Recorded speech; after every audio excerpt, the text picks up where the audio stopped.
Everyone, आप सभी का स्वागत है आपके अपने YouTube चैनल आकाश सिंह 247 पर। तो आज आपकी हिंदी की क्लास चलेगी जिसमें कि आपके कारक कराने वाले हैं और कारक ऐसे करा देंगे बिल्कुल ट्रिक के माध्यम से कि आप एक एक शब्द से ही पहचान सकते हैं कि यह कौन सा कारक है। मतलब कि आप मात्र 5 सेकंड में ही सोच सकते हैं कि ये कौन सा कारक है। ऐसा करा देंगे आपका कारक। तो थोड़ा पहले बेसिक देख लेते हैं इसका कि क्या है। बेसिक देखिएगा कि कारक चिन्ह जो तुम्हारे संज्ञा सर्वनाम का वाक्य के साथ व अन्य पदों के साथ में संबंध बताते हैं भैया। तो देखिएगा जो क्या है, देखिए कारक के जो है 8 भेद हैं।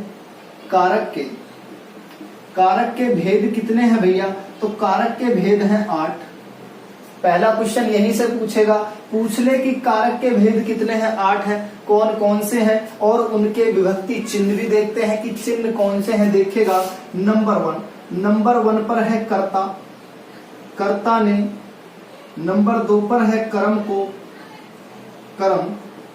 को और नंबर 3 पर है करण कारक यानी कि करण से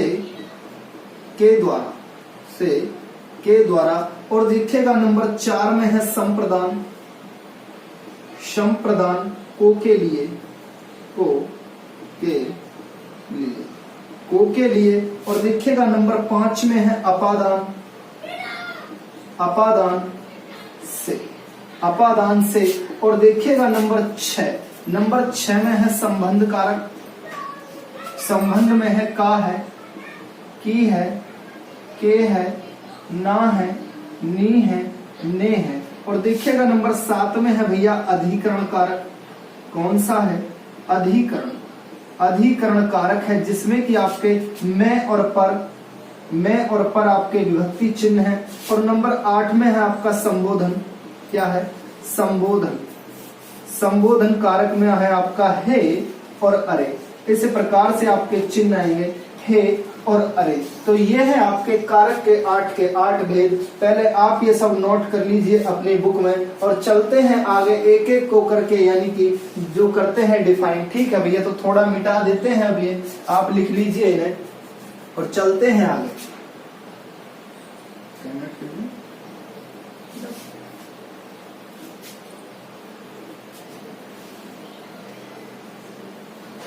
ये तो नोट सब कर ही लिए होंगे, थोड़ा मिटा दे रहे हैं ये, ठीक है। चलते हैं आगे।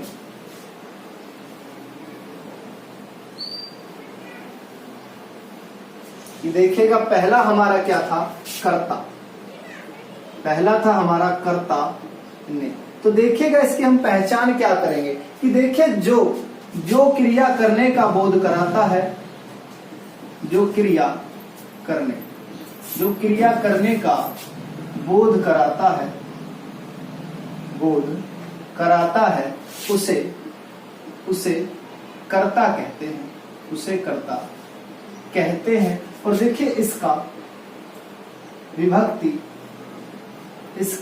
जो विभक्ति चिन्ह है, इसका विभक्ति चिन्ह आपका ने है भैया, ने। और देखिए ने है विभक्ति चिन्ह और कभी कभी यह चिन्ह लुप्त भी होता है। क्या है? कभी यह चिन्ह आपका लुप्त भी होता है। जैसे कि देखिएगा नंबर 1 पर हम लिख दें कि देखिए राम ने खाना खाया। इस प्रकार से तो देखिएगा क्रिया यहाँ कौन कर रहा है? खाना एक क्रिया ही तो है, खाया। तो इस प्रकार से नंबर 2 कह सकते हैं कि देखिए श्याम देखिए जैसे कि कह दे कि श्याम खेलता है। तो देखिएगा यहाँ आपका विभक्ति चिन्ह लुप्त है, यानी कि आपका ने चिन्ह नहीं दिया है, लेकिन श्याम खेलता है। खेलना एक क्रिया है, क्रिया कौन कर रहा है? तो श्याम ही तो खेलता है। इस प्रकार से और नंबर 3 पर आप लिख सकते हैं कि देखिएगा राधा गीत गाती है।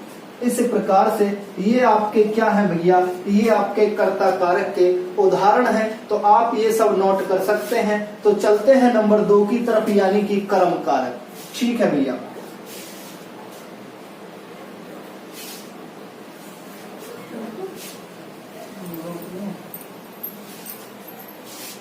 देखिएगा भैया, देखते हैं नंबर 2 यानी कि कर्म कारक क्या है भैया। देखते हैं नंबर 2 आपका क्या है, कर्म कारक। कर्म, कर्म को, इसका विभक्ति चिन्ह नो है, तो देखेगा क्या है, विभक्ति चिन्ह को है इसका। तो देखते हैं आगे, देखिए इसका क्या थोड़ा सा बेसिक जानते हैं कि देखिए क्रिया का, देखिएगा क्रिया का जिस पर, क्रिया का जिस पर प्रभाव या फल पड़े, प्रभाव या फल पड़ता है, क्या है भैया, प्रभाव या फल पड़ता है, उसे कर्म कहते हैं। उसे क्या है भैया, उसे कर्म कहते हैं, इसे कर्म कहते हैं। और विभक्ति चिन्ह आपको बताया ही है कि विभक्ति जो चिन्ह है आपका वह इसमें को है भैया। क्या है विभक्ति चिन्ह आपका, को है। इस प्रकार से को है। तो देखिएगा पहला उदाहरण देखते हैं, उससे पहले बता दें कि देखिए क्रिया का जिस पर प्रभाव या फल पड़ता है उसे हम कर्म कहते हैं। पहले में क्या था कि जो क्रिया करता है उसी है हम कर्ता कह रहे थे, लेकिन यहाँ जिस पर क्रिया का प्रभाव या फल पड़ रहा है, जैसे कि देखिएगा कि राम ने श्याम को पढ़ाया।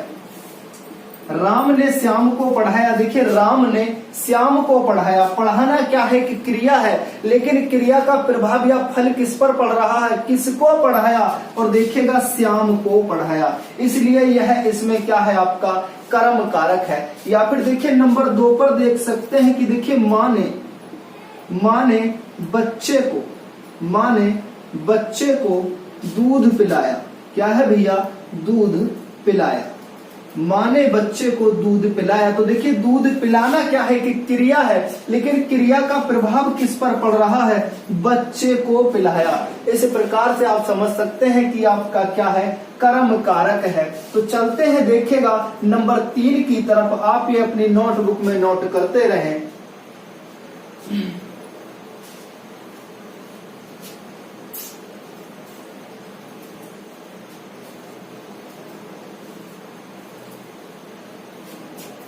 और देखिएगा भैया नंबर 3 पर चलते हैं। नंबर 3 पर है आपका करण कारक। करण से के द्वारा, विभक्ति चिन्ह क्या है, से और के द्वारा, से और के द्वारा आपके क्या है, विभक्ति चिन्ह है। तो देखिएगा इसका ट्रिक एक बना सकते हैं आप हल्का सा, कि क्या ट्रिक है इसका। देखिए ट्रिक ये है कि देखिए देखते हैं कि क्रिया करने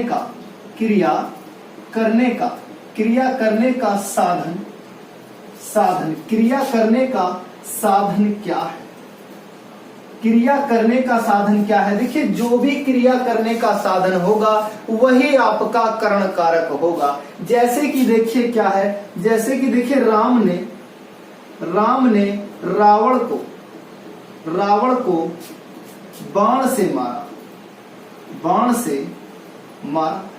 इस प्रकार से देखिएगा राम ने रावण को बाण से मारा। तो देखिए मारना क्या है, मारना एक क्रिया है।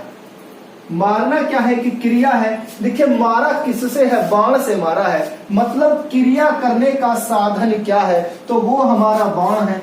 बाण क्या है यहाँ आपका करण कारक है। इस प्रकार से याद रख सकते हैं कि देखिए क्रिया करने का साधन क्या है, वही आपका करण कारक होगा। या फिर देखिए आप कह सकते हैं नंबर 2 पर कि मोहन ने पेड़ को कुल्हाड़ी से काटा। कुल्हाड़ी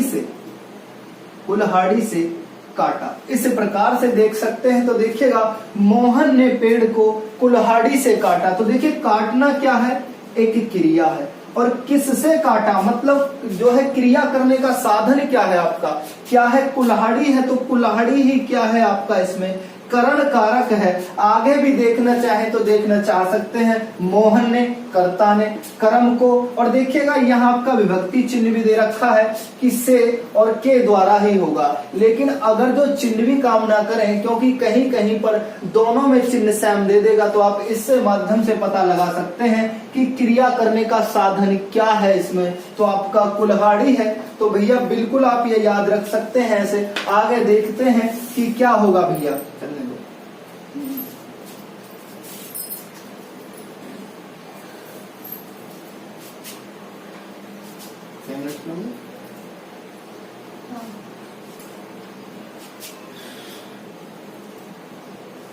देखिए भैया चलते हैं नंबर 4। नंबर 4 पर क्या है, नंबर 4 पर है आपका संप्रदान।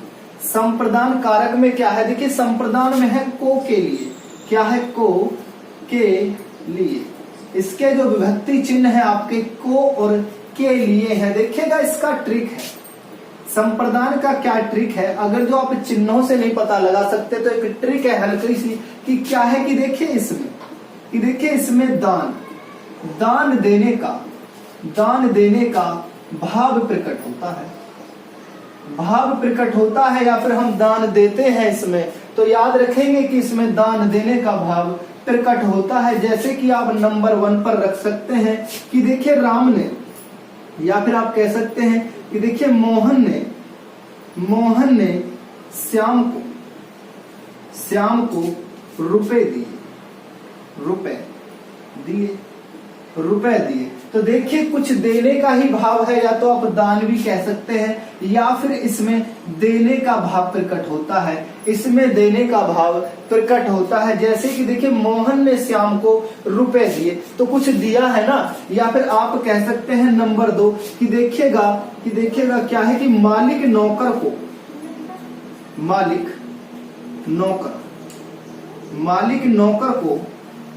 कंबल देता है। मालिक नौकर को कंबल देता है, तो कुछ देने का भाव है। और जबकि देखिए आपका को चिन्ह भी है, क्योंकि को और के लिए इस प्रकार से को चिन्ह भी है। लेकिन अगर जो को से समझ ना आए तो आप समझ सकते हैं कि कुछ जो है देने का भाव प्रकट है इसमें। और देखिएगा आगे देख सकते हैं नंबर 3 पर, जैसे कि देखिए मैंने राधा के लिए कपड़े खरीदे। देखिएगा मैंने राधा के लिए कपड़े खरीदे, तो किसी को कुछ देने के लिए ही तो खरीदे हैं ये कपड़े, तो इस प्रकार से कुछ देने का भाव प्रकट है। तो चलते हैं नंबर 5 की तरफ की आपका क्या है भैया, नंबर 5 पर चलते हैं। साथ के साथ नोट करते रहना भैया, अगर जो विधिवत नोट बनाने हैं तो पढ़ ले आप, अपनी जो है हमारी क्लास लीजिएगा और विधिवत अपने नोट बनाते रहिए। नंबर 5 में है आपका अपादान कारक। क्या है भैया, अपादान कारक है। अपादान नंबर 5 में है अपादान से है भैया, इसका विभक्ति चिन्ह से है, ठीक है। चलते हैं नंबर 5 में, बताया कि देखिए अपादान का विभक्ति चिन्ह क्या है आपका, ने है। तो देखिए आप एक हल्की सी ट्रिक से भी याद रख सकते हैं। क्या ट्रिक है देखिए अपादान की, कि देखिएगा इसमें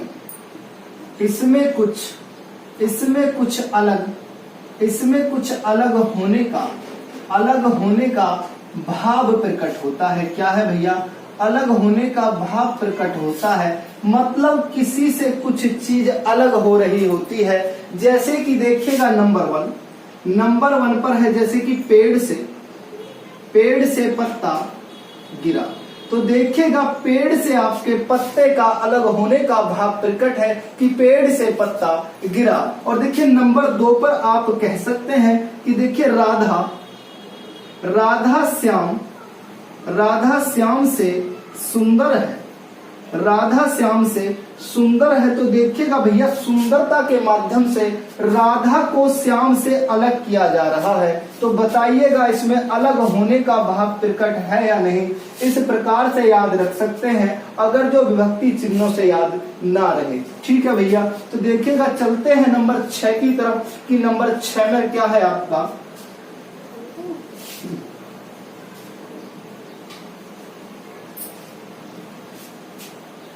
नंबर 6 में है आपका भैया संबंध कारक। क्या है भैया? नंबर 6, नंबर 6 में है संबंध, संबंध कारक है। तो देखिए विभक्ति चिन्ह क्या है इसके, कि को है, के लिए नहीं, का है, की है, का है, की है, के है, ना है, नी है, इस प्रकार से विभक्ति चिन्ह है। और देखिए इसका ट्रिक है, आपको डायरेक्ट संबंध से ही पता चल रहा होगा कि देखिए कि जो है इसमें संबंध बताया जाएगा। क्या है भैया? इसमें संबंध दिखाया जाएगा, संबंध दिखाया जाएगा। किस प्रकार से संबंध दिखाया जाएगा कि देखिए राम की गाय, राम की गाय है, इस प्रकार से देखिए राम की गाय है, राम की गाय है, दोनों का संबंध है। या फिर देखिएगा श्याम का घर, श्याम का घर, इस प्रकार से। या फिर नंबर 3 पर कह सकते हैं कि मोहन की किताब, मोहन की किताब। इस प्रकार से आप संबंध कारक में देख सकते हैं भैया। तो चलते हैं आगे, देखिएगा नंबर 7 की तरफ कि हमारा 7वां कारक क्या है।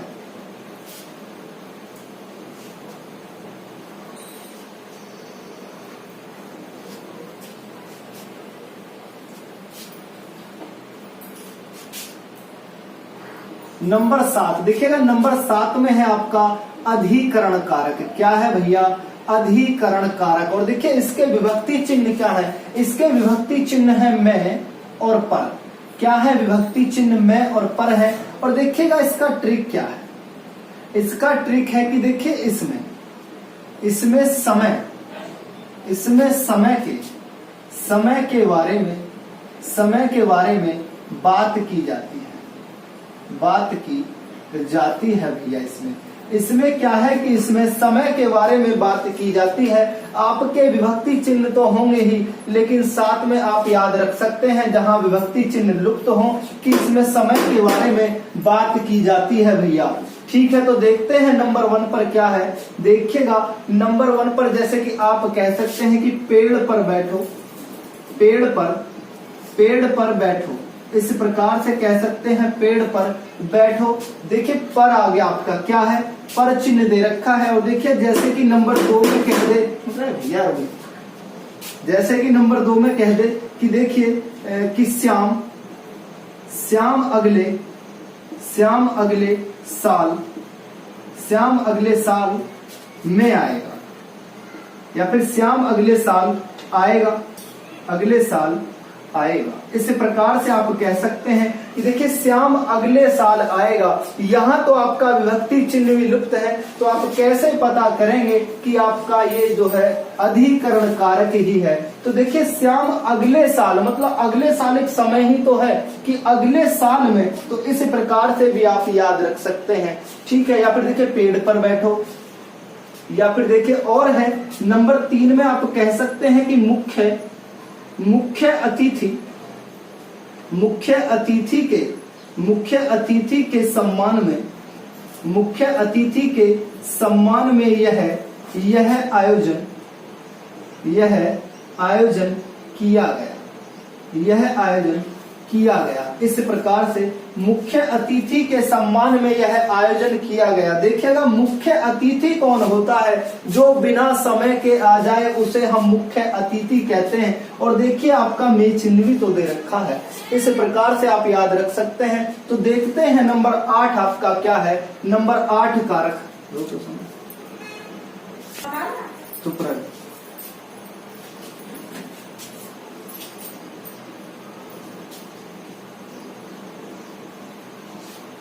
देखिएगा भैया, देखते हैं नंबर 8। नंबर 8 में क्या है आपका? संबोधन कारक है। कौन सा है भैया? संबोधन कारक। देखिए संबोधन कारक के विभक्ति चिन्ह है हे और अरे। क्या है भैया? हे और अरे। इस प्रकार से है, जैसे कि देखिएगा आप नंबर 1 पर कह सकते हैं, जैसे कि कह दें हे लक्ष्मण, इस प्रकार से हे लक्ष्मण। या फिर नंबर 2 पर कह दें अरे लड़के जरा इधर आना, अरे लड़के जरा इधर आना। इस प्रकार से कहते हैं ना, इधर आना। इस प्रकार से अरे लड़के जरा भाई इधर आना, या फिर हे लक्ष्मण, इस प्रकार से इन शब्दों का जहां भी प्रयोग किया जाए समझ जाइए आपका क्या है, संबोधन कारक है। तो देखिएगा क्लास जैसी भी लगे कमेंट कर जरूर बताएं और चैनल को सब्सक्राइब जो है करें जरूर। और जय हिंद जय भारत।